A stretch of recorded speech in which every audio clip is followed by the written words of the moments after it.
do with the remote control. Yeah, I do think that. And our government are rented a hotel again. I need to get back to that. Blocking it from my Hotel.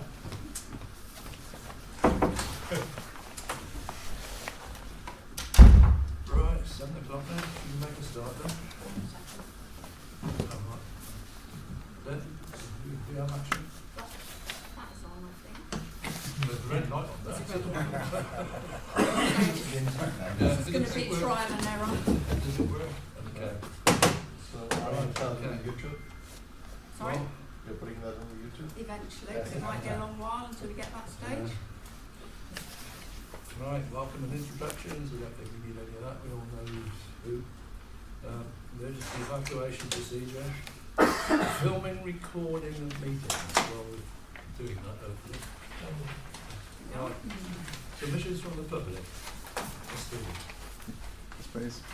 A couple of points. The first one is associated with the upcoming closure of Gypsy Patch Lane. I'm not sure if councillors went to the drop-in event a few weeks ago. One of the things I picked up on there was that they're proposing to trial temporary traffic lights at the mini roundabout on Braden Avenue, Stoke Lane, Little Stoke Lane, so the top of Braden Avenue. So when I asked them the reason for this, it's basically they felt that during the last full closure in June that traffic was backing up down Little Stoke Lane, and what the purpose of these traffic lights is to give, as I understand it, and I may be wrong, to give Little Stoke Lane more priority, so to keep the traffic moving on Little Stoke Lane. So that raises the concern, if you like, that that will be to the detriment of traffic approaching along Braden Avenue. And now that we've got the Great Stoke Rabbit Roundabout roadworks in operation, what happened? I noticed what happened a few weeks ago was obviously with Bradley Stoke Way restricted. I feel more traffic is trying to get down Braden Avenue, and onto the A38. So what happened was a couple of weeks ago there were roadworks on Stoke Lane, which caused a massive jam all the way down Braden Avenue, back to the roundabout on Brook Way, and then the traffic backed up Brook Way all the way to here. So my concern would be that if they implement a system which gives advantage to Little Stoke Lane traffic, that the same thing, it may have the same effect. Which basically, as soon as the traffic tails back to the end of Braden Avenue, it starts blocking Brook Way, so it starts blocking traffic that wants to go straight down Brook Way towards Orpheus Avenue. So potentially it could be a big problem. On the other hand, I think their hope is that by using traffic lights there, they can make the whole flow of traffic more efficient. So, you know, Well, they may or may not be right. Brian and Fabrizio and myself attended the community engagement forum, Oh, yeah. and their solution was to push more traffic down Bradley Stoke Way. Yeah. I thought, well, Yes. bearing in mind that they knew local people had different local shortcuts, but to push more traffic from Bradley Stoke Way, Yeah. to avoid Gypsy Patch Lane, it Yeah. seems to be wow. Yeah. You know? Yeah. I mean, essentially, there are four ways of getting out of Bradley Stoke. Obviously, we've got a bottleneck now on Bradley Stoke Way South. Yeah. If Braden Avenue and the bottom of Brook End becomes blocked, Right. then there's only one way left, which is up to Aztec West. So you know, it is potentially. Well, what do you want us to do, right? I'm just, I'm just raising awareness. I think, Yeah. if somebody from this council goes to the stakeholder liaison group, I think you know you need to make a case, you know, for our town. Okay. Well, Keith Cranny would be most likely one of that, but he's not. Oh, do you? Oh, well, Well, so I'm not going to the next one, Delhi's, but I will definitely. But I think that they will probably say that it is a work in progress, and initially they have to trial things and see how they work, and if they don't work, then I guess they would change it. what Yeah, they so were. that- So, yeah. Chair, that's what I was trying to tell, because they came, the community engagement forum meeting, the officers came and they explained about the things and patterns. I think it's actually, they are also looking at the patterns, if there is a traffic jams or anything, they are trying to help over it. I think Brian will be able to explain more, because I was vice chair, he was chairing the meeting, so. Sure.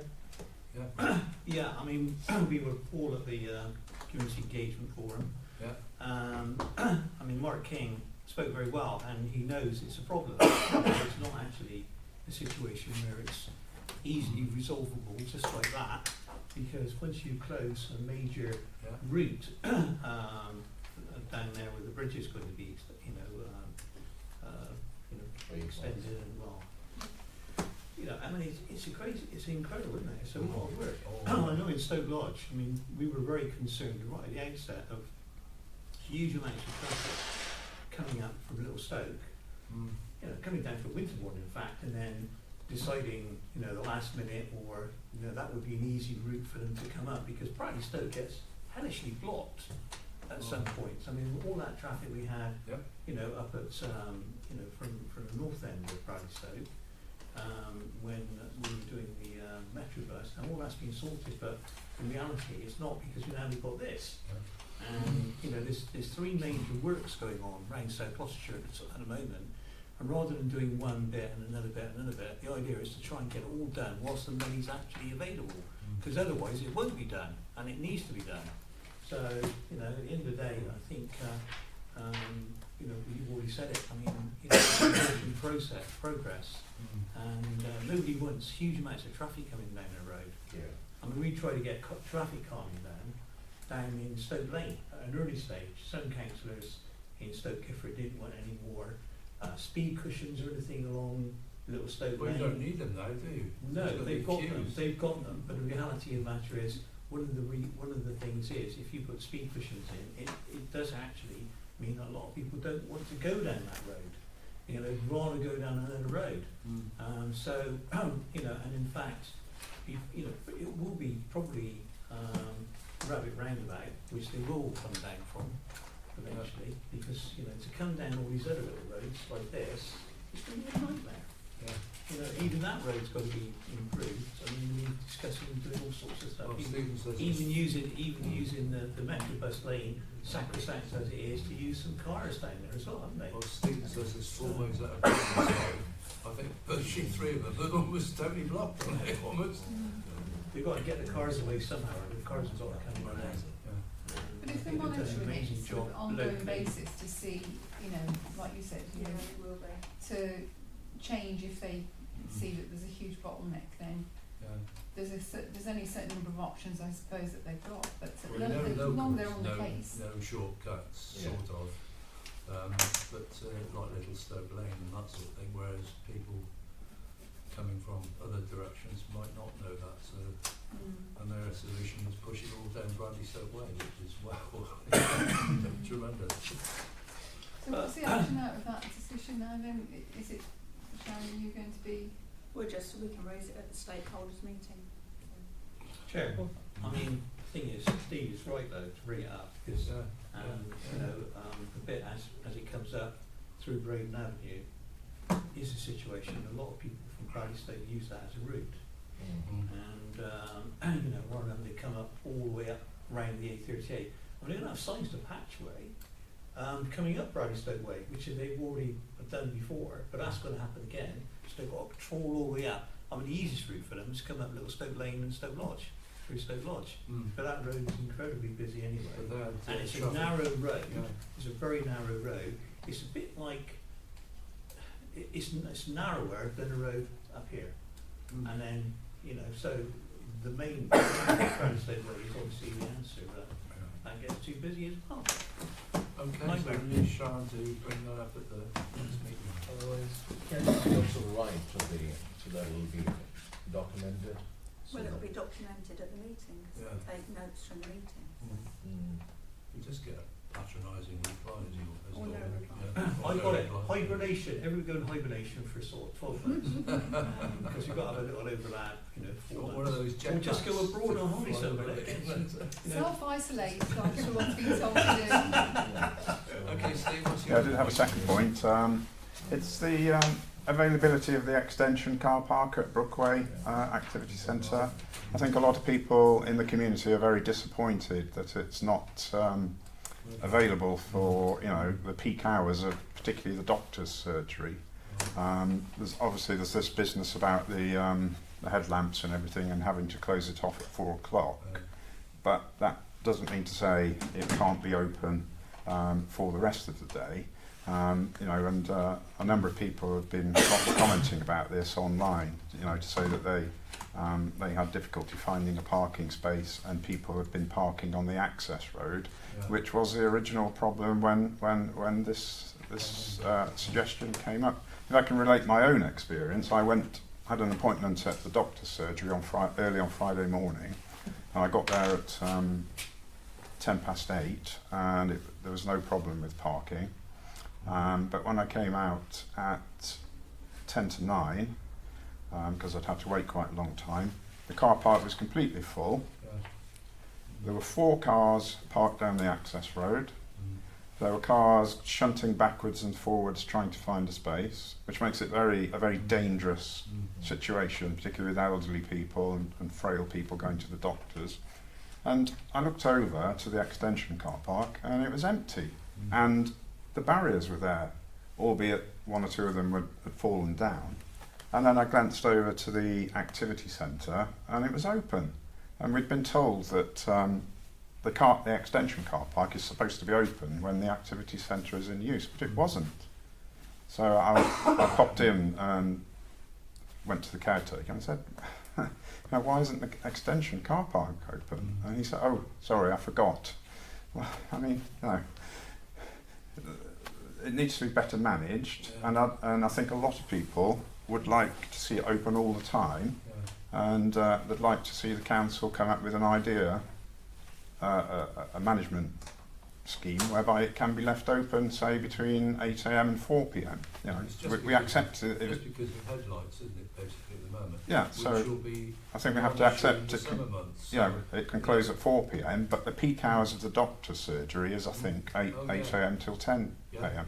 Probably, maybe 12 o'clock. So I think people's expectation is that efforts are made to make parking available during those hours. And I thought we were going to plant a lot more trees and to provide a bigger screen, but obviously if we have, it's not working. Well, yeah, I'm not talking about that. Chair. Right. I mean, a couple of things. I mean, you know, the doctor's surgery expanded its size. Bradley Stoke has expanded its size, and in fact, it expanded its size even after Bradley Stoke expanded its size. There was planning permission granted for the doctors to have a surgery, with them improving the size of the car park. That was actually given them. That particular application was put in by the doctor's surgery after they'd been refused an application where they hadn't actually put in extra parking. It had been pointed out by South Gloucestershire and planning members on that committee, which I was part of at the time, that they should be putting an application in with some car parking. So they did, and it was passed. The thing was, what they did also do was to put in an appeal for the original application, which was refused by South Gloucestershire, which didn't have the extra parking, which they had land for to do, and which Bradley Stoke was quite happy to give them a little bit extra edge to put extra parking. It's got a lot of extra parking. So they just went ahead and they didn't actually build the parking. So, in actual fact, we've got a doctor's surgery, which is a business. They make money, they earn cash. And then there's a community centre, which has got an amount of parking which was overrun sometimes for the doctor's parking, and it was decided to actually use that as a piece of land for some extra parking. It was unfortunate because the levels weren't looked at into properly, and rather than actually scraping out the courts and building the thing level, it was determined by someone to save some money and actually just have it so that there was a slope up to the car park. So anyway, so we're getting back to where we are now. There's a management thing put in place by Bradley Stoke to actually close it at a particular time but open it all the rest of the time at the moment. And if that's not been done, you actually went in and saw one of the managers there who apologised to you. Yeah. Okay, no, sorry, he apologised to you, Steve. And the reality of the matter is, we can certainly remind our managers to make sure that it is being adhered to, and we apologise to you that you've had that convenience no. and you've had to bring it up. That isn't the extent of the issue, though. I don't believe there's a situation where we should be doing anything else. Brian, what we've been told by the council is that the extension car park is closed when the caretaker leaves after the last booking, which could be 10 a.m, could be 12 p.m. When the caretaker leaves, the extension car park is closed.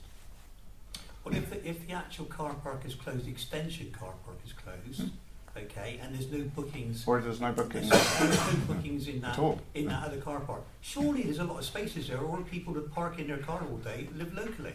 I mean, to be quite frankly, that's quite a big space of car parking spaces. If the centre's closed, that extension isn't really necessary because that is a huge overflow park for the doctors. It doubles the size of their parking. That isn't the experience that I've had Well, and I'm other sorry, people but have reported. if the building's closed and the caretaker's gone home, then I cannot see that there's a problem. If the community centre is open and the extension to the car park is open at the same time, surely, I don't understand, because we've increased the amount of parking there so that we've got some extra parking for people who are going to use the centre. It's inconvenient that effectively it's causing a problem for people with lighting. But that extension to that car park hasn't been built there for the doctor's surgery. It's been built there for the community centre. What's the logic behind closing it? What's the logic behind closing it at any time? Because the lights were Basically what you've got is you've got a slope like that at a car park up onto that flat area. And the gentleman which actually lives opposite, whose wife has got a problem, I met her actually, and she has got a major problem. And lights actually shone right up into the house, right up into the bedroom windows in fact. It was being demonstrated, we had some photographs down here. If you park, I mean that is the slope, which is absolutely crazy. Brian, crazy. This isn't the issue that I'm bringing to the council. No, I've the actually issue. answered that. So I've you're answered talking that. about what happens after when it becomes dark. Sorry, Terry yeah. asked me a question, so I Yeah, answered it. yeah. What the point I'm bringing to the council is what's happening during the daylight hours, if you like. It should be open, shouldn't it? But it should be open, yeah. So, Is there another place If the that could community be centre given is the open, they've keys got to? all the extra parking anyway. It's not up to Bradley Stoke to provide parking for doctor's surgery. If you want to have a go at anybody, have a go at the doctor's surgery because they've got the land, they could build it, they've got plenty of cash coming in, they could do it. It's not a problem. When we initially looked at the car park extension, the doctors were actually involved and were part of the plan to extend the car park on their side, and they made a decision from their financial point of view to not proceed. No, but also South Gloss didn't give the go-ahead for the extension on their side because it was taking out trees. That's the reason we've got a slope, is to protect trees and things Because we of wanted the to get out. Because it Because was We wanted to have it level originally, but we couldn't because we would destroy the tree growth around the tennis courts. Yeah. So we had our hands tied behind our back in terms of what we wanted to do in the first place. It wasn't a cost saving measure at all. We wanted to level the whole thing. That was what we were trying to do at planning, and we were told we couldn't do that because of the Yeah, well what I did, I asked for effectively for local members to be involved with the planning itself on the how can you put it, the work which had to be done. And I think if I'd been involved with the planning, which I wasn't as a local member, we were cut out of it. So it's basically Bradley Stoke dealing directly with the planners. So that was that. So you didn't have that because I could have come in there and argued it because you can always plant trees somewhere else. Effectively, TPOs, those trees were not TPO'd, so they could have come out. Yeah, but part of the planning process we went through in these committee stages, in our own internal council, we were debating, well not debating, we were just discussing a lot of that stuff. It's all minuted, it's all noted as to why we had to go down that way. That's right. We were not as a council trying to say we're going to skimp and save money to put a ramp in so we're just on top of the tennis courts. we had people raising genuine concerns about damage to the plant life around the I area, understand. and we were saying that we had to do that. We preferred to have gone the other route. We by trying to satisfy one requirement, unfortunately, we've now introduced another problem that Agreed. has to be remedied. Absolutely. Well, this wouldn't be an issue for us if we'd had a flat level, because then we'd have dug down a foot or two, or whatever it is. It's about a foot. But that we were told we couldn't do that because we'd damage all the surrounding plant life. And it was deemed at the time that plant life would actually shield that housing from the rear. And if we did anything to destroy the hedge line or that hedgerow, that would be deemed impractical and unbeneficial to our surrounding neighbours. Well, where the car park extension is built, okay, what bit of hedge line have you damaged? We haven't damaged anything. Well, you wouldn't have damaged it anyway, even if you No. actually We were taken told. the thing We out. were told if we dug down that car park to the level we wanted to dig down to, we would damage the root structure of the surrounding plant life.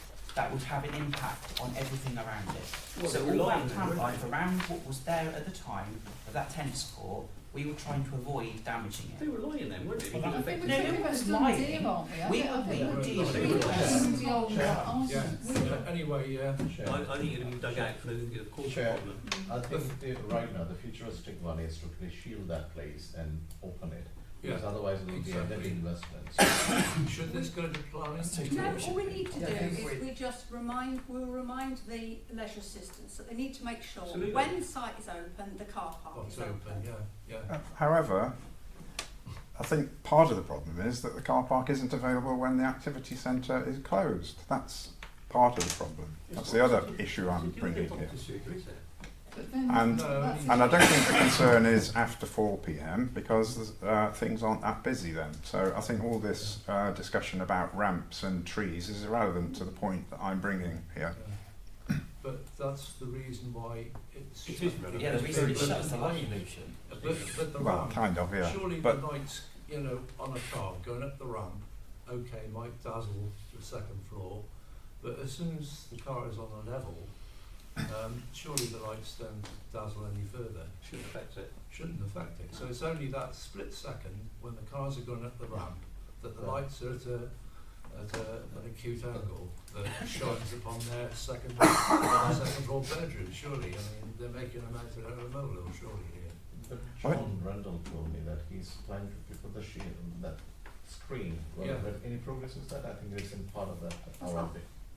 There's a screen up That- and we've that's a very planted small- more trees, yeah. Yeah, That's very small one. what we're doing for now, Yeah. until the trees take root Yeah. and be planted. But we will So- speak to the leisure assistants and so Yeah. see what we can do to get it But open. that's only solving half of the issue that I've raised. The other issue is that when the activity centre isn't in use, the extension car park isn't in use. And that's potentially a problem as well. So why can't there be some system, I'm not proposing anything, whereby the extension car park is opened at the beginning of the day, 7 a.m, and closed at 4 That's what I p.m. just said, we'll speak to the leisure assistants and see what we can do. When, Right. when we proposed the closure of the car park, what exactly did we propose and have seconded and voted on which enabled that to happen? The exact wording, do we have it in the minutes? From what? We at one stage we voted to say that car park should be closed at a certain period of time. Due to the complaints we had from residents, so what was it we actually proposed? Was it a time frame, Yeah. which is it closes after 4 o'clock and it's open regardless whether the centre's open or not, or was it closes when the centre closes? I think Closes at 4 o'clock. That's a full Closes at council 4 meeting o'clock, down that there. was the proposal. We didn't make it. Hold on a second, Franklin's got a point. Sorry? 4 o'clock. Is that what we said? did, yeah. Was it a full council meeting or was it a planning meeting? No, it was a full council meeting. Full council I think meeting. was that in November when I was Yeah. there? I Yeah, think. that's right. Oh, right.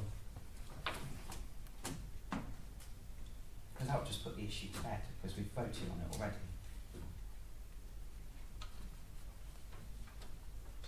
But it's open till 4. This is what I'm saying. Yeah. So Yeah. was the proposal initially for a closure when the leisure assistant leaves, or was it as it Close seems your like court. That was Number Stephen 20. recollects. Number 20. Yeah, I mean, I'm not sure, but I know shortly after that had been decided, I went up there just simply to take a photograph of it, and I found there that was never a proposal made. It just said premises manager John Rendell agreed to not open the car park past 4 o'clock whilst investigations are taking place. Oh, right. So to me that implies well the centre's open, it's So open till 4 4, It should be o'clock. up to 4. Yeah, it should be 4 o'clock. the board's And 4. later in the summer, basically. Yeah. Should be about As I 8 said, o'clock in the summer. we will speak to the leisure system and we will put something in place. Okay, right, number 2. Apologies for absence. No? Hang on a second. Oh, right, sorry. I haven't got any time. Yes, I have Councillor Elaine Hardwick and the representative from Bradford Stoke and Bloom. Oh, right. Okay. Number 3, declarations by members under the Local Governments Act. Any changes? No? No. We all happy with that, Owen? Right. Announcements by the chair. I've just got a couple of things I'd like to say. How extremely disappointed I was with the planning application for McDonald's Starbucks at the Willowbrook. How one inspector can overrule 200 or 300 objectors, Bradley Stoke Town Council, headmaster of the school, and no less than 16 district councillors from all political persuasions, plus all the district councillors locally. One person can overrule that, and there doesn't seem to be any method of challenging it. It's just a shame that under the current proposal, planning inspectors are a total law unto themselves, and it's not even decided by a panel, just one person. So very, very disappointed in that. Is there really no way of Except through the High Court on a point of legality, which doesn't necessarily mean they change the decision, even if they find out there was a point of illegality on it. And that's the only challenge you can have. But is there no criteria that says, if you've got that wealth of opposition, Yeah. how is it? What rules say that that person, just one person, can overrule it? That's the way it's set up. Pretty appalling, isn't it? I think. But there you go. Just doesn't seem to. That's It we're stuck seems with it now. And when all the inconsistency. chickens come out to roost, and you have trouble getting onto the Willowbrook because of traffic Yeah, but they won't problems be and bothered because building they will have problems. their money, won't they? Because that's what it's Oh all yeah, about. yeah. It's all money. Yeah, it's all money related. Yeah. Greed. Yeah, yeah. That's the power of McDonald's. I mean, I'm told that having somebody who's seen McDonald's in action is they bring in top barristers, and it's like a court of law, these appeals, and you've got no chance. The average person has got no chance. So we're stuck with that. Sure. The other thing, which Frankie will know about, is that South Gloucestershire have set aside a fund of 30,000. This is the whole of South Gloucestershire for celebrations for VE Day in June. Okay, which individual parishes and towns can lodge a request against. But that depends. Of course, we need to decide what sort of celebrations we like. I mean, this is probably for full council, but when full council come, I don't know when the next full council is. There is a group who are getting together, All right. who are looking at running an event for VE Day, and I have already told them about this £30,000. Right. Okay. Right. Yeah. So they want we to won't hold get like it. a street We party can't have it on all, the but we Jubilee Green. We can have a few quid out of that. Yeah, if we- so they are aware of it and are If we do looking it at quickly, because putting the money, other yeah. Yeah. parishes and towns will be also putting in their bids as well. Yeah. So what is it? Sharon, Something which on the one back? green. It's the Bradley Stoke Carnival Committee. They're right. re-erecting themselves. I'm not sure whether they've been in contact with you yet, Mariam. I think they're having a meeting this week, and they are someone's going to the meeting with the forms to apply for the grant funding. So I would say they are just- aware. So we Yes, get an yes. Yeah, idea I what would we say want to just do that. and sort of Well, it's not us, it's the carnival. I think Yeah. we Yeah. should, On as a behalf of council, Bradley Stoke. we should collaborate with them Yeah. to do something. We Yeah, should I think feed it's in a our good idea. ideas of what we Not think. just the group, but as a council, we should collaborate with them and then. So if anyone's got any ideas on that, yes, Tom? Yes, do you have any other points? Otherwise, I would like to support what just Councillor Franklin mentioned. As it's a voluntary group that's been doing for all the years as a carnival committee, I think it's better to actually they run it and we support it and help them. And I think it's a wonderful opportunity. It's the 50th anniversary, Yeah. and they talked to me, and so that I given my full support. And that's the 8th of May, so then we have to see the feasibility of that, how children's schools can be enrolled and other things. If we're quick enough, we might get 2,000 or 3,000 out of Santa Claus, but Yeah. any more, I think it might be deemed to be a bit greedy, but. Let's see, but that will be a good opportunity. Yeah. As chair of the council, can I make some announcements to add on? Go on then, yeah. Thank you. Huh? Oh, sorry. So, thank you, and I think you also joined me in for the Chinese New Year Yeah, celebrations, it's good. which was good, and a few other celebrations as well as the schools programs which I attended. No, you joined me. Yeah, also just want to actually, last Saturday, isn't it, Franklin? Yeah, that's Yeah. The Indian High Commission done a consular camp over here, which Councillor Franklin attended, and it was well attended. More than 400 people came and gone. So that was actually the first time in our history done. And just right now, also as being part of the Multi-Faith Forum, just informed that 23rd of February, that is next Sunday, they're putting up a program called Diverse Doors Open Day, opening up doors of all faith groups, traveling through, exploring it. It's a faith trail. It's called Diverse Doors Open Day, morning from Sunday morning. Where's that? Bristol, Right. different parts, Gurudwara, synagogue, the mosque, church, Greek Orthodox church, and all sorts of places, in the temple, everywhere. So 7 places are going. So that will be a wonderful thing. I will request everyone to join. Thank you. Okay, right. Chair, just want to introduce the next meeting of the carnival, just looked up, 6th of March, 1 p.m, Are you on that? sort of, yeah. You are, oh, Yeah, right. Well, you can What is come up with some good ideas then, presumably. Yeah. What is that? Hopefully. It's 6th of March, 1 p.m, the next meeting. We've already had one meeting. Tom, I'm not sure you actually managed to get to that meeting or not. I think Yeah. you did manage to get to it.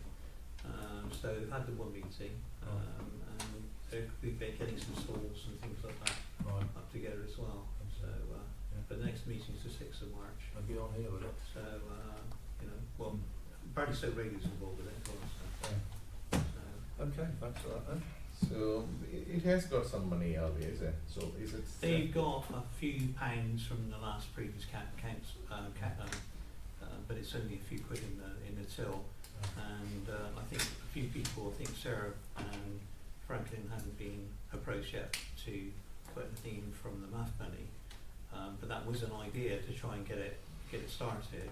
However, because this money is available from South Gloucestershire at the moment, they're looking to tack that in, so they've got the forms ready to go with that one. Right, that's good. So, and in reality, it does something quite important actually to link it in with that. So that's quite good. What's the day it's actually happening? So May 8th. It's the Friday, program. Friday I the think- 8th of May, I think it is. Right. May- I think it's the he's VE on the day. cusp of Yeah, Tom still being mayor actually. That was part of it, I think. Yes. so Okay it's then. not in June, Right, May. okay. No, I it's think it's May, actually the May, yeah, bank yeah. holiday, Bank holiday. Friday. I mean, the other car was always bank holiday, but it was always a problem because the situation is that a lot of people are on holiday. As far as I was concerned, it was a great time for a situation where people that couldn't afford to go on holiday in August had another celebration. That was the whole idea of putting it in August in the first place. However, it did mean that lots of groups, like brownie groups and different groups, was more difficult to do because a lot of people in those groups were on holiday. So to bring it forward and have it before June was more relevant, possibly. The only thing about that is now that this other funding has come up, so it's been planned for good sort of 7 months, even when it's Yes, Tom. Yeah, Chair, I just want to add, because this point about the schools, I've been to a school recently, primary school. When I explained this one, the idea of this celebration, many people like teachers, they were also happy to join in, and they said they welcome it. Which primary school? The Brookway, Community. Boseland School. Yeah. Oh, Boseland.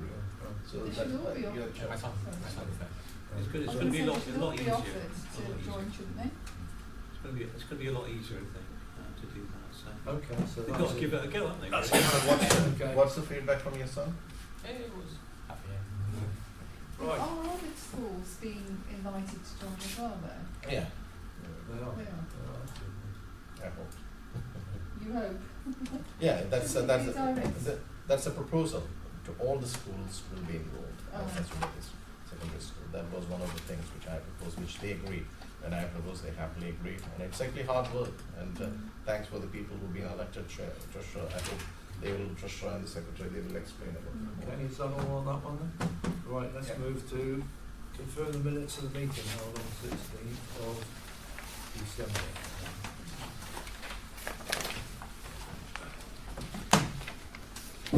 Do I have a proposer for that? Second. Franklin. All those in favour? 2, 3, 4, 6 in favour. 2 abstentions. I wasn't there. Terry wasn't there. Right, okay.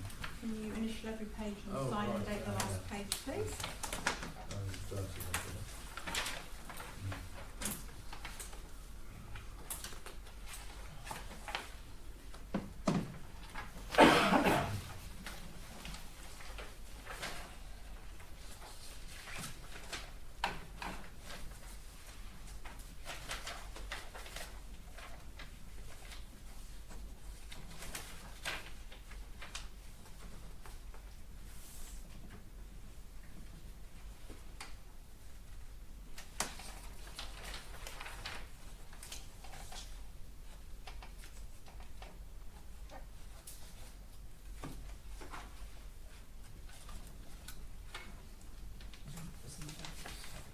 Sorry? Jumping to place with staff. 2 weeks. This is the 3rd week. Is that Odile? Down. Odile, is No, it? it's Odile, but she's known as Dell. Oh, right. Delboy.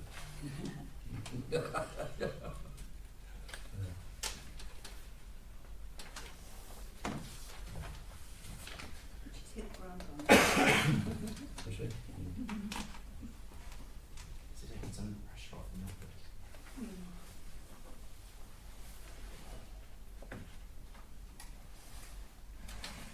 You go. Lovely, Right. thank you very much. Okay, to deal with matters arising from the minutes held on December 16th, not covered elsewhere on the agenda. Update on Brookway Activity Centre development. This is just to say we're awaiting the installation of the drop-down bollards. So we won't have the orange barriers, we'll have drop-down bollards. Okay, right. Thank you. Update on provision of leisure equipment on the Jubilee Centre, on the Jubilee Green. That one and the next one, the Muga, they're also covered in Graham's report. Right, So okay. Right, so the next one is 7.1, which is Graham's report. So over to you, Graham. you have that tabled. Yeah.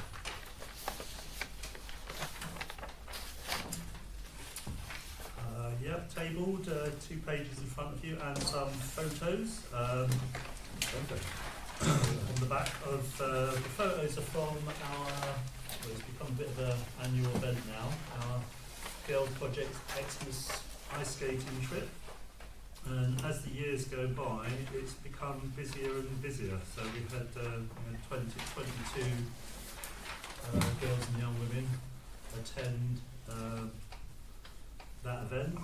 The numbers are up and around that on a weekly basis now. We're getting new members joining, and we're keeping most of the older members, which is good.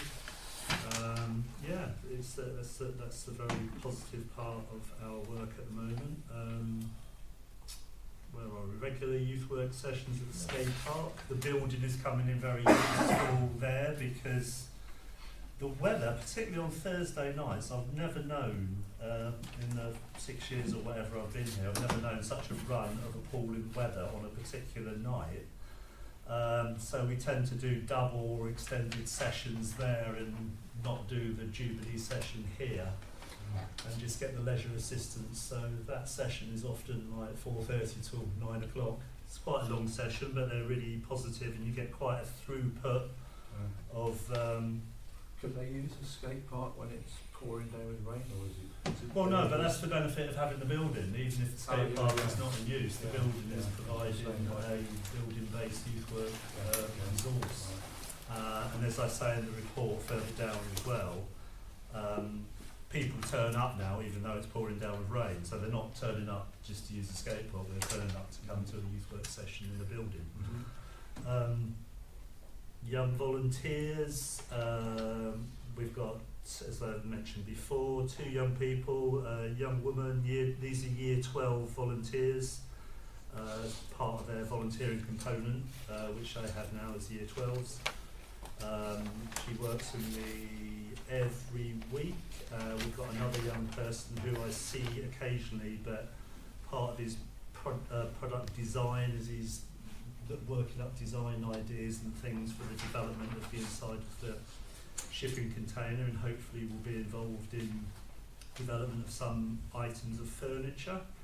We're now joined every Thursday by a year 10 volunteer who he's going to be doing his work experience the last week of term with me, so that's really good because he's working on stuff. He's a skate park regular, and he's getting involved with events, and we'll start updating some of our social media, the skate park Facebook page and Instagram sites, etc.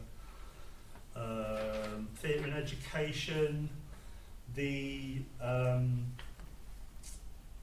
it's sort of through the police, but they've offered funding because there was multi-agency concern, which I've reported before, around, particularly in the schools, there was a lot of concern about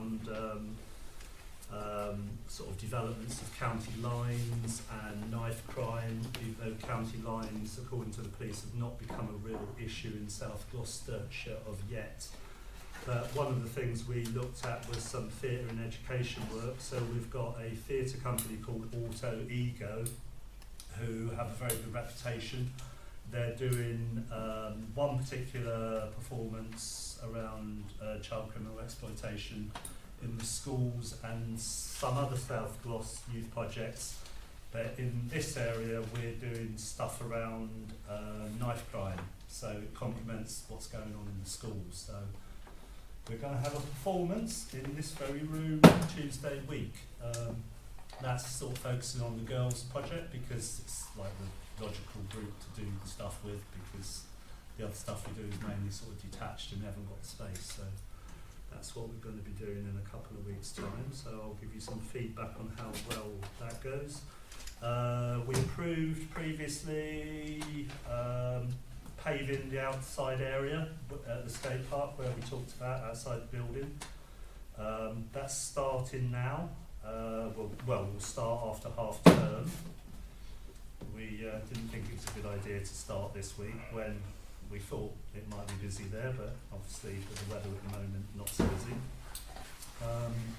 Staff training, so, and this sort of links with the recruitment thing. It's a problem, as I've reported before, about recruitment of part-time youth workers at the moment. We're still continuing, hoping to work with the youth work partners. These are the people we initially submitted the bids for the South Gloss money, which we've drawn down, the revenue money. So that's working with Southern Brooks and Face and Thornbury, etc. But yeah, we're developing a training package with South Gloss Council as well, around induction training for potentially new youth workers. So we're hoping that will be part of the recruitment package, that we can sort of advertise really the opportunities at the same time as trying to get people involved with some induction training. The other parts sort of expand on that a bit.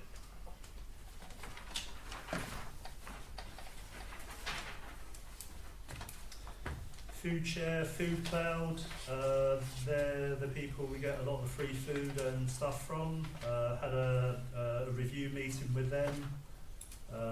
They're very pleased with what we're doing, but they're also pleased to see that the kitchen is going to be refreshed soon as part of the redevelopments. So they're pleased to see that. Right, Jubilee Green Fitness area. There has been, we seem to have woken up a few of the people who we've been chasing. All of a sudden, I've got, I haven't got everything to write a report yet, but we've got a lot of sort of, if you remember, a couple of months ago, well, 4 months ago, we approved the options we wanted for Jubilee, and we were going for a calisthenics type approach with some more traditional equipment. We've now had that option interpreted with one company who's actually sent me 5 options based around that, costing between 29,000 and 80,000. And I'm awaiting other proposals in terms of their mugger costings. That's the thing on, because we have to extend the hard courts by that additional strip. That's like the fly in the ointment really in terms of getting some clear costings, because we have to extend that to keep it compliant with Sports England and other dimensions in terms of court markings. But yes, it is sort of moving. I've had a few conversations with Sport England around possible monies. There are still a fair amount of pots of money for capital funding, which is good. So hopefully it's all starting to come together a bit. So I'll have a more positive, hopefully we'll move forward on that, and I'll have a report for you in 2 months' time with a clear costing options which we can then use for the fundraising stage in detail.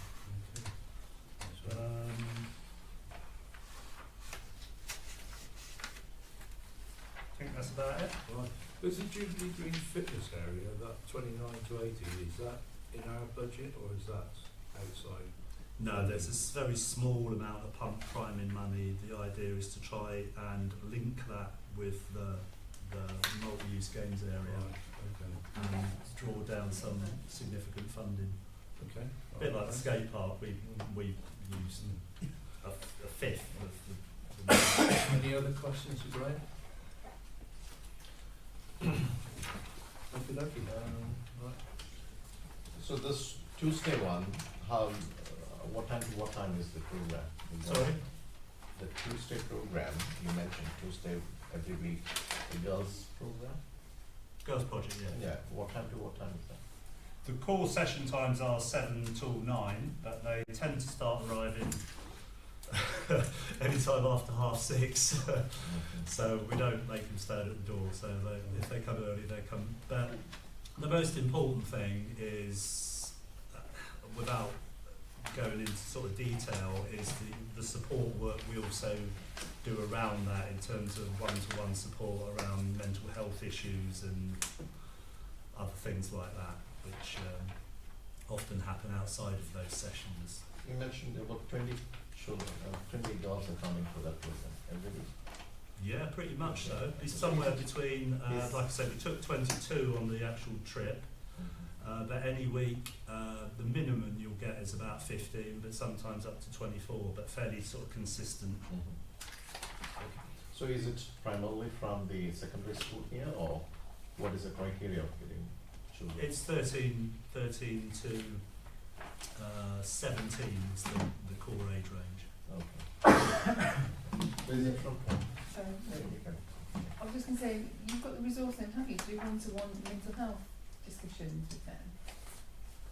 Well, I'm a professionally qualified youth worker. I'm a Thrive licensed practitioner. I've done lots of one-to-one stuff. So what I see it more as is supportively signposting. So, for example, like I say, I've been in films and stuff, so... Well, I was thinking more about, because there is only one of you, I think, isn't there? There is only one of you? there's only one professional Yeah. worker, but Yeah. I work with 2 other people, yes. And in regards to the mental health, because I'm just thinking that's actually expanding quite significantly now, isn't it? The need for people or young people to have the opportunity of discussing their mental health, you know, with all things about social media and all of this type of thing. And I was just really wanting to understand if 30, you say, people turn up on a week, whether they could all be seen or they could all have a discussion with you or with other people. I think the most important thing is that you or we as a project or as a youth work provision are seen as being, what I always talk about, as being psychologically accessible. So they're not just coming to a space, but they feel that they are able to maybe raise issues. So I always talk about the notion of supportive signposting. And what I mean by supportive signposting is not just saying, oh, here's a leaflet, go off down or off the record, but having a conversation about how, now there's one person, for example, who following the Tuesday session came and talked to me at the Thursday session, updated me on some stuff, talked about accessing, there's an organisation called Couth now, which is like online counselling for young people, which is freely accessible. And not feeling confident about phoning that organisation, so we've arranged that she comes to see me, I phone the organisation for her, introduce, you know what I mean? So it's about, a lot of the stuff is getting over the threshold to access provision, and I think professional youth work, when it's done well, is helping do that.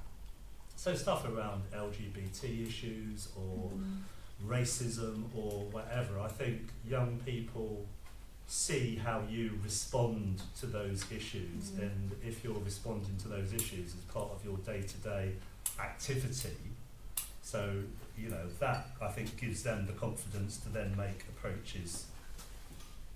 I completely agree. I just think it seems a lot for one person or a couple of people to be dealing with like 30, potentially 30. But it's not all going to happen all at once, yeah. Yeah, and it's, but yeah, that's what you do. There's specialist agencies out there. There's not enough, and there's not enough time, and they're all in. And if you look at, CANS, for example, children's mental health agencies, there's often 6-month waiting lists for young people to access CANS. So it's not good. But the issue is now something that people are at least starting to talk about. And after like what happened to Caroline Flack at the weekend and all the rest of it, there's various media moments that put those sort of things into the sort of public focus in a greater way. It's just how long they stay in the public focus and what we do with them, and that we don't forget about them in a short space of time again. Share one more things. You mentioned regarding racism. How many children raise that issue as an issue? Racism. How many is it an issue? How many children come with racism as an issue?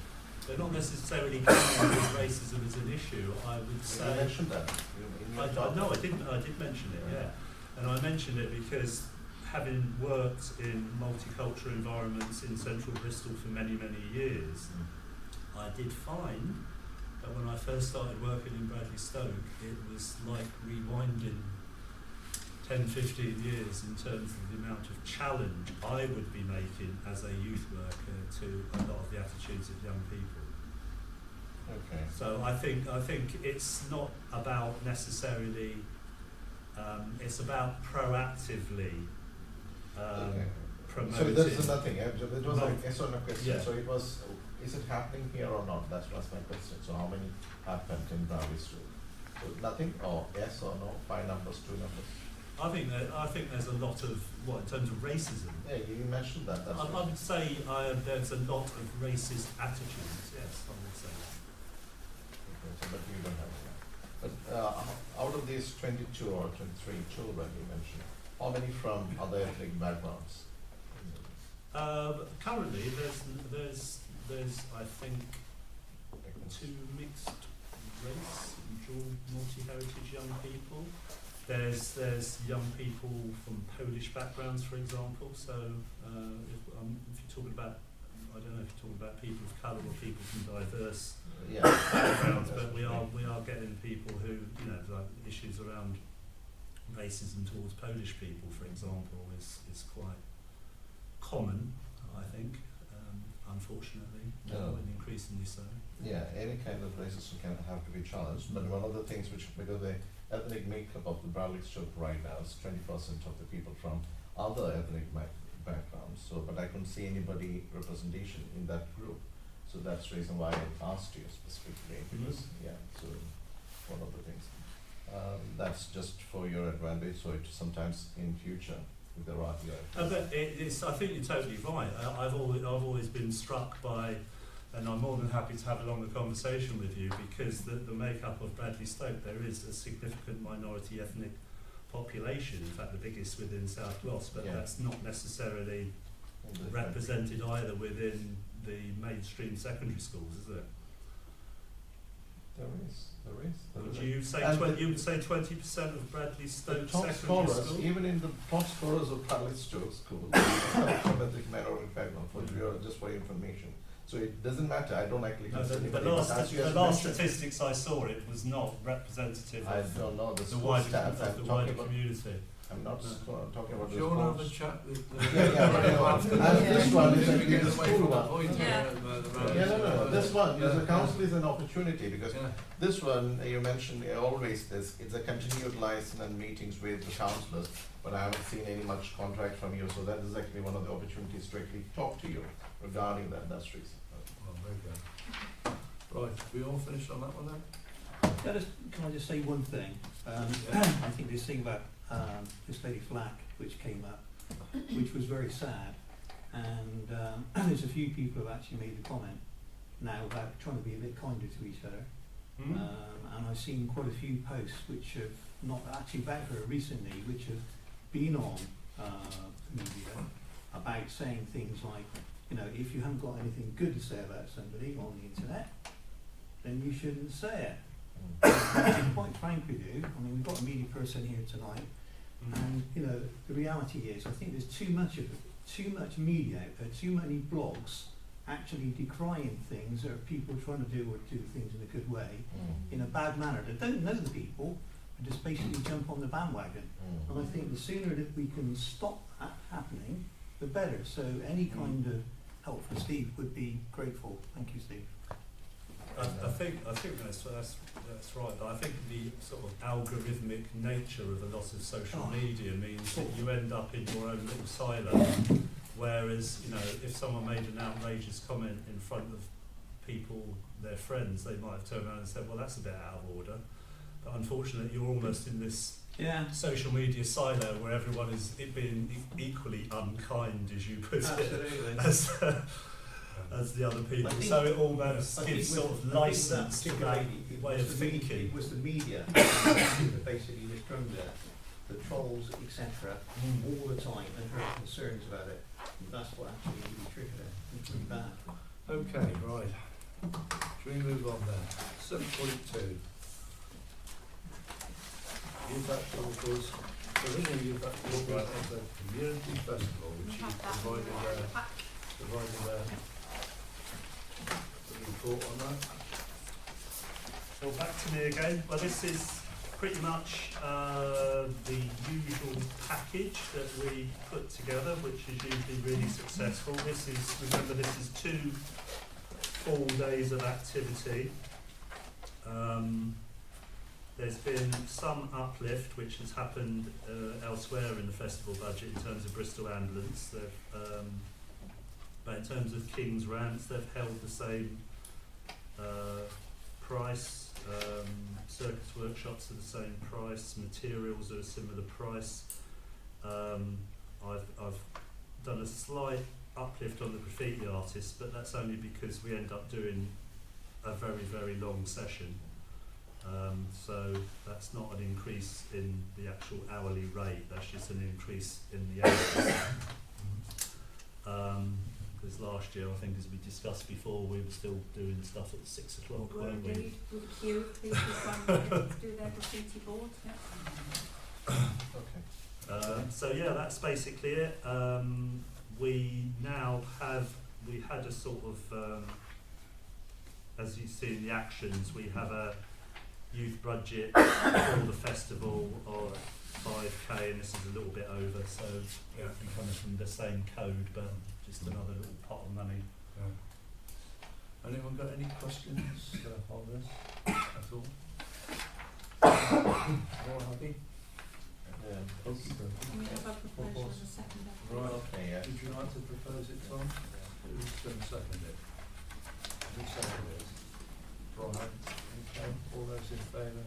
And that is unanimous. Thank you very much.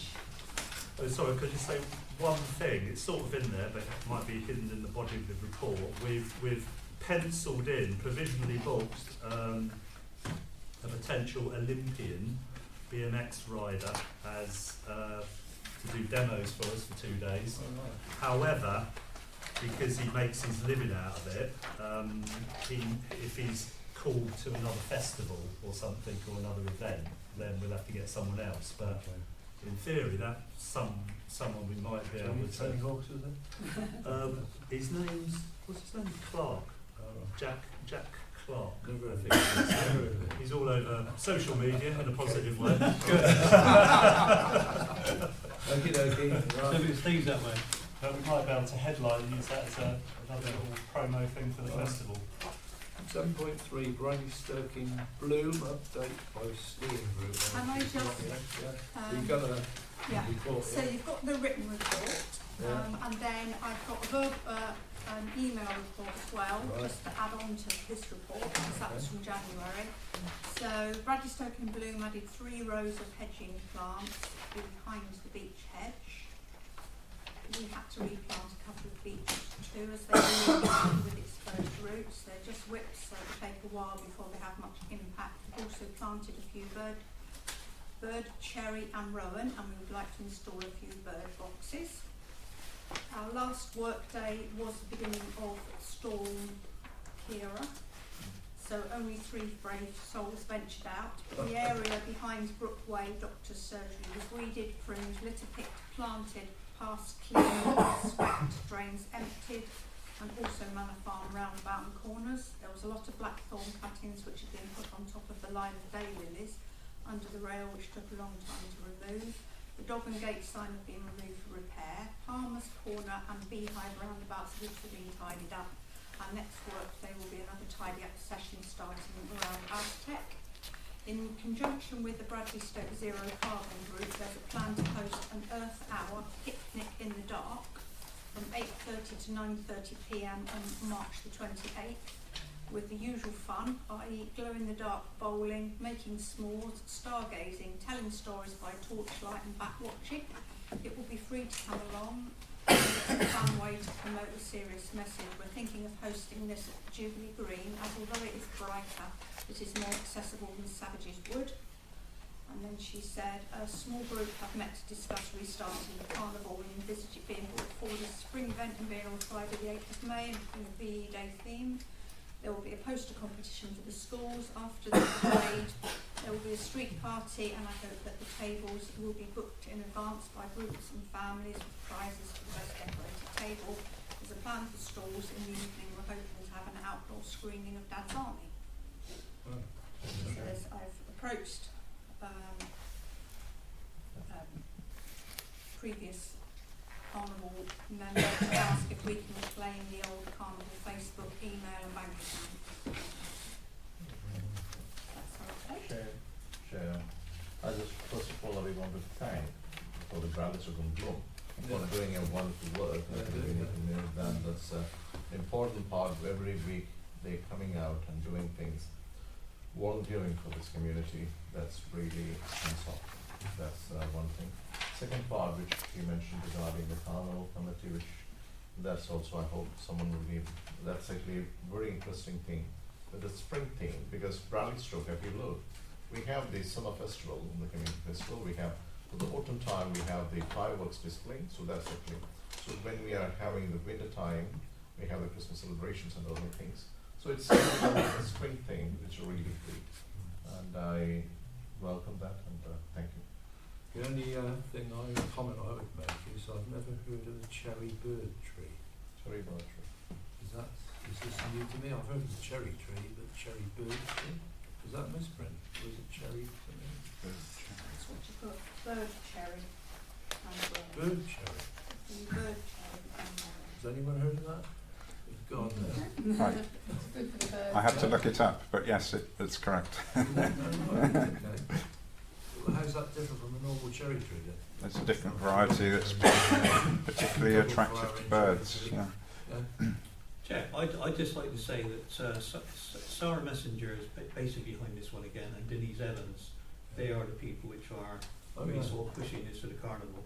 But I'd like to say thank you for Andy, and they've got a hard act to follow, because Andy really sort of pushed the boat out with the carnival. He helped me push the carnival, put the carnival in place in 2013, which I thoroughly enjoyed, and I carried it on for a few years, and it was a hell of a lot of work, absolutely amazing amount of work that Andy went through to do that. So well done, Andy, and I think I think this hopefully now will be another start for somebody trying to do something successful. So I think you can get behind them. It would be good. Okay, right. Section 8, the grant funding applications, service level agreement. no, None on that one. 8.2, community development grant aid update by Bradley Stoke Radio. You We've got have a nice, that in your agenda nice, pack, but you also have a representative yeah. from Bradley Stoke would you Radio. like to give us Answer a any verbal questions? read through?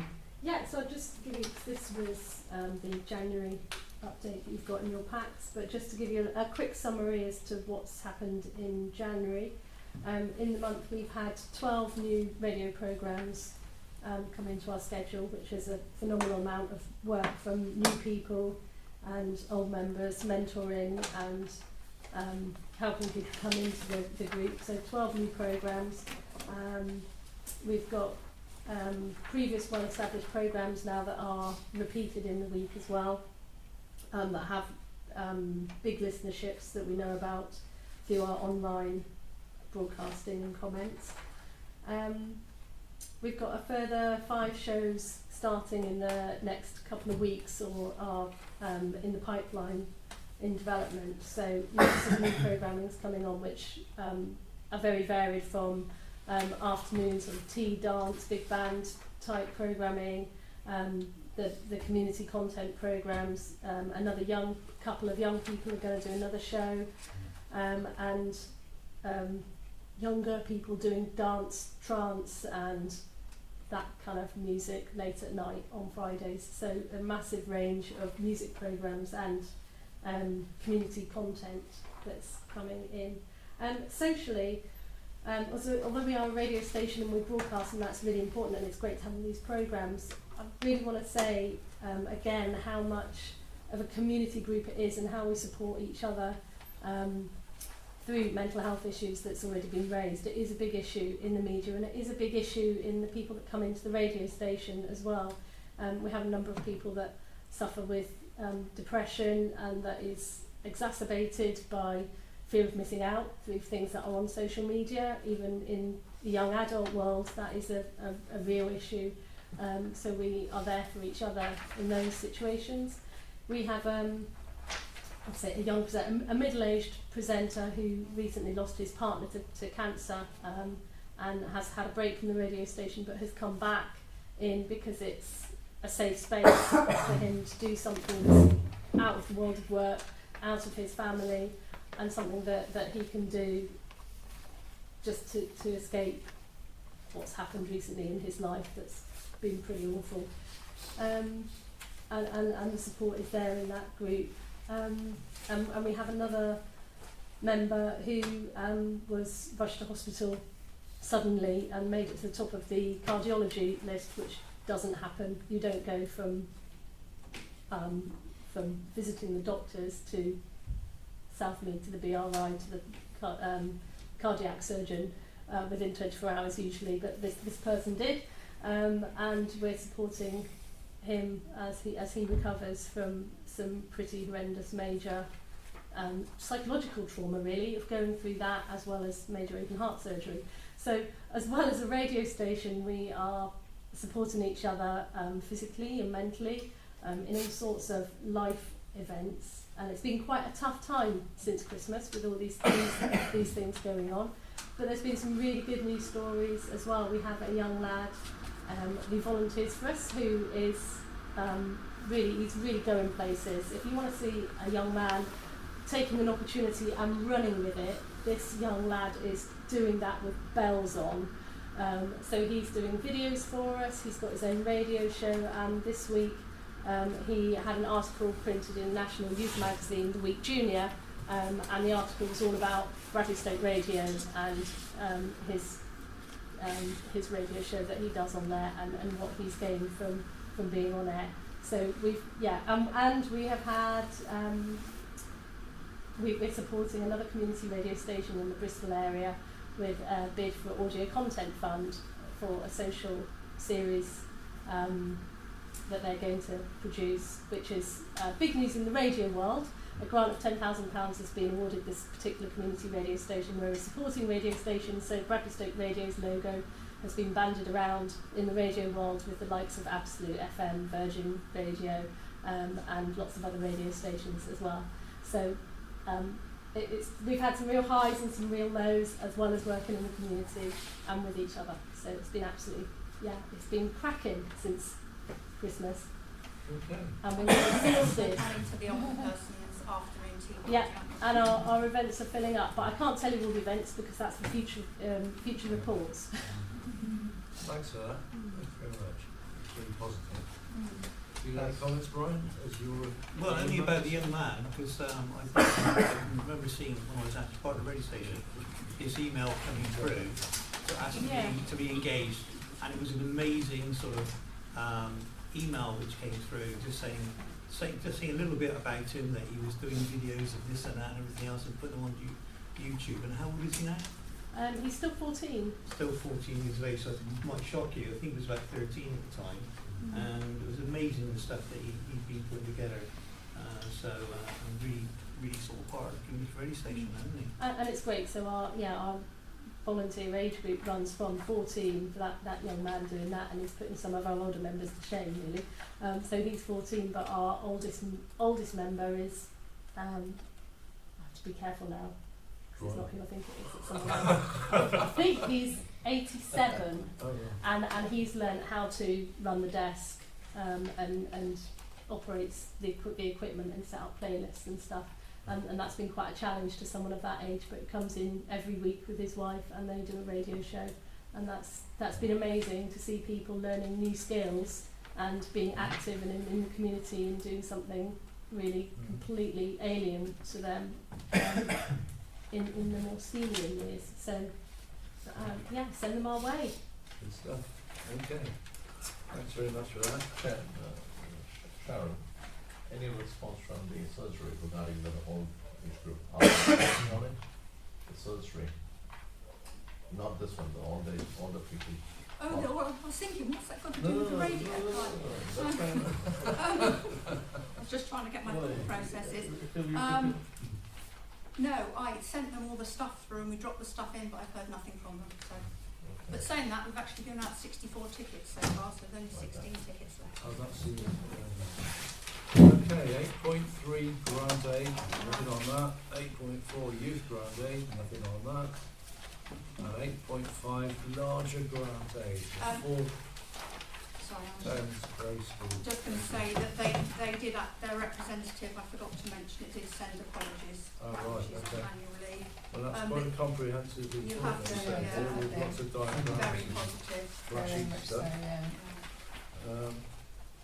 They're asking for a free room. So aren't yeah, they? what we funded in the past couple of years, so it's £5,000 plus free use of the arm room available for activity centre Yeah, for the they want a bigger room, 2020 don't they, sort of, basically. No, elm room's what they so want, there's yeah. still elm room, Yeah. okay. The only query I would have is they seem to be running this in all sorts of wards and towns. The grant from Almondsbury is only 1,500, And Yates didn't give anything, neither did Kingswood. I just wonder why. I'm pretty sure because Wow. those, I think those were newly established last year, Yeah. so I'm pretty sure they will apply to, well obviously Okay. Kingswood, there's no parish king in Kingswood, is there? No, But not Yate, I'm so. pretty sure they will apply to Yate for Yeah. grant funding, Right, yeah. okay. Yeah, good. So I think they were just trial projects in Yeah. Kingswood and Yate. So has anyone got any questions on this? It's got a significant amount of data in there, which is It's also very really- well presented. It's also brilliant for the free scheme. Yeah. It's that's a good one. One of the issues I mentioned earlier, sorry to them, is children have to be picked up going to the new time, picked up now for the lunch, then they will be dropped back for the next session. So that's actually a bit of a journey. So that's otherwise 4 times they have to come forth if they actually make it a.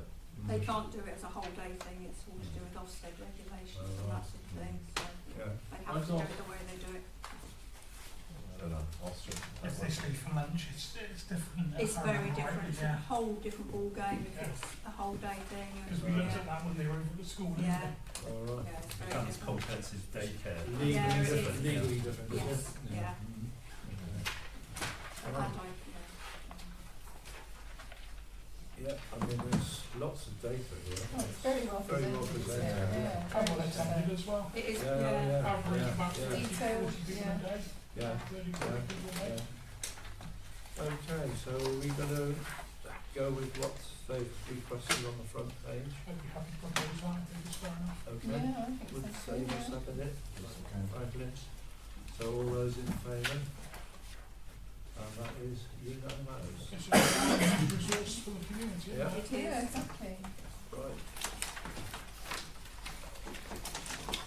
Okay. Obviously that's not this year's funding, that's from 2021 funding. Yeah, Are they also asking for permission to use the roof? yeah. Yes, The elm room, the elm yeah, room. so We did the it last proposal year, is apparently, £5,000 plus free use of the elm room down at Bailey's Court Activity Centre. That's what they've used the past There's no couple part of of the years. proposal. Because they used to be at the community school Yeah. and paid a reduced rent. And then unfortunately, the community school, I think, got a better offer from, They got a paying group and instead of you making know, charges like a cheaper. business. Oh, And so right. they said to the place, getting really sorry, but you can't come to us anymore. Okay. Okay.